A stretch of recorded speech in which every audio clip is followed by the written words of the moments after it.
باطن الوالي المتعالي البر التواب المنتقم العفو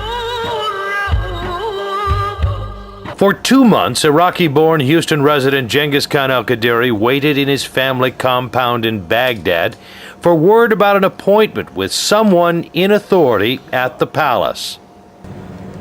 I don't know why this guy doesn't come to see me. Seems that he's implementing all my suggestions, but he's not coming to talk to me and ask me what she should do now. Paul Bremer? Yeah, Paul Bremer. Do you think you'll ever get a meeting with him? Yeah, I put up a request for a meeting. It's becoming more difficult than Saddam to see. It was easier to see Saddam. You pick up the phone and call him. And they set up an appointment for you to go and see him. Do you see that fellow now? Every day it's like What's that? turnover time. This gentleman was 11 years in jail by Saddam's forces. They couldn't breathe in a basement. Outside the palace, he'd met with Shiite leaders returning from exile and jail and hopeful Iraqi political leaders. All were trying to do business with the ambassador, the temporary ruler of Iraq. But Khan couldn't even get an appointment. They are yahoos. They are yahoos, yes. He'd gone to the palace 3 times to make his claim for more than $1 million plus fair interest, his claim for the delivery of food to Iraq back in 1992 against the frozen Iraqi assets. But there was no meeting, no transfer of information. He did link me up with this guy, his nephew. His name is Saeed S. Saeed, and he says he doesn't think Saddam's sons are dead. You really don't think these guys are dead, do you? My feelings and what did I see, I don't think he is dead because they are smart like their father. They're not going to stay in a house and like the houses they put it on TV and with all area neighbors. But I don't know. But even their bodies, the 2 bodies, they were just fixed them by the doctor, and I'm not sure, but I don't think they are dead now. Saeed claims he should know because he says he worked for Uday. So, you know, he can't go outside Iraq. So when he needs a new car or pretty car or special car, they just tell me to get it from outside Iraq. That means I just buy the cars for him, like Rolls Royce, Lotus, Maserati, Ferrari, special cars, you know, expensive cars. Even Formula 1 car. So here I was with a guy who didn't think Saddam's sons were really dead, and we ventured into the heart of Baghdad together. Well, Khan told me you'd be the best person to go with. That you would know if you would protect me. Yeah. You know, and it's not that you're armed or anything. It's with your knowledge you protect me. With my hand.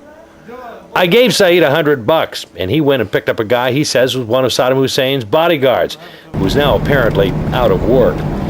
He picked up the guy at his home up near Tikrit and brought him into Baghdad. We met at the Elkadiri compound.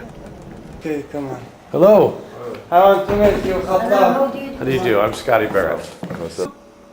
He calls himself Khattab al-Majid, and that is a name well known in Baghdad. Saddam is related to the al-Majid Bedouin clan up north, and I felt safe with him because Genghis Khan's sister, who lives at the compound, was with him.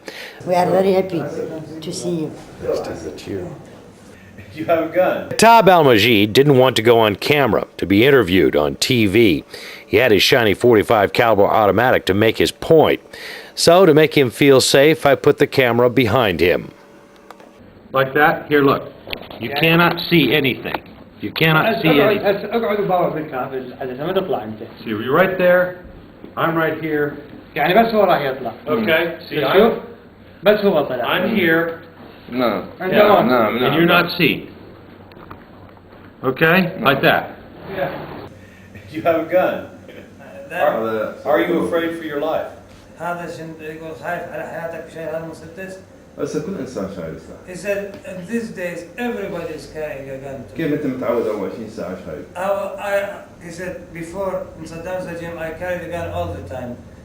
No, even if somebody doesn't carry a gun, they will شو انت carry it. شايل الكاميرا وموتك؟ So how, as you are using your camera all the time with you, I must use my gun.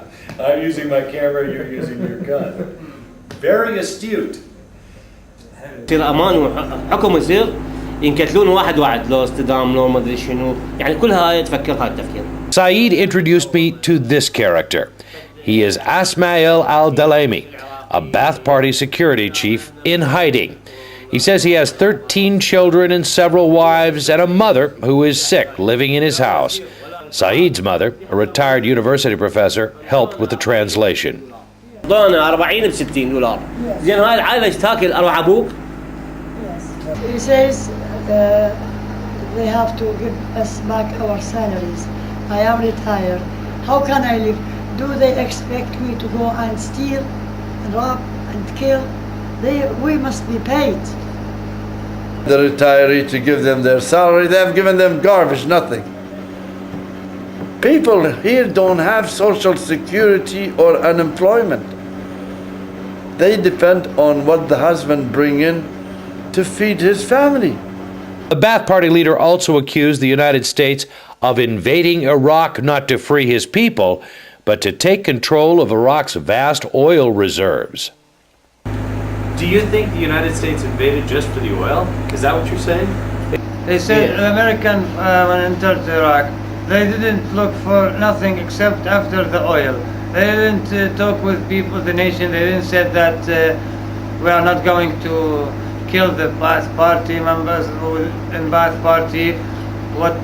They just think about the oil, only the oil. They didn't do nothing except looking after the oil. مو حكي العالم في كل نفس. Not only me, everybody. فاهم يعني. Anybody understand? He think the same idea I have. The Ministry of Oil in Iraq. The first day the American comes to Baghdad, they come very fast and be inside this ministry, and nobody could come and steal anything from it or burn that ministry because they think that it's very important for them. But this is what Iraqis see. Government buildings on both sides of the Ministry of Oil hit and hit hard. And just down the road, the Ministry of Transportation. It was set ablaze.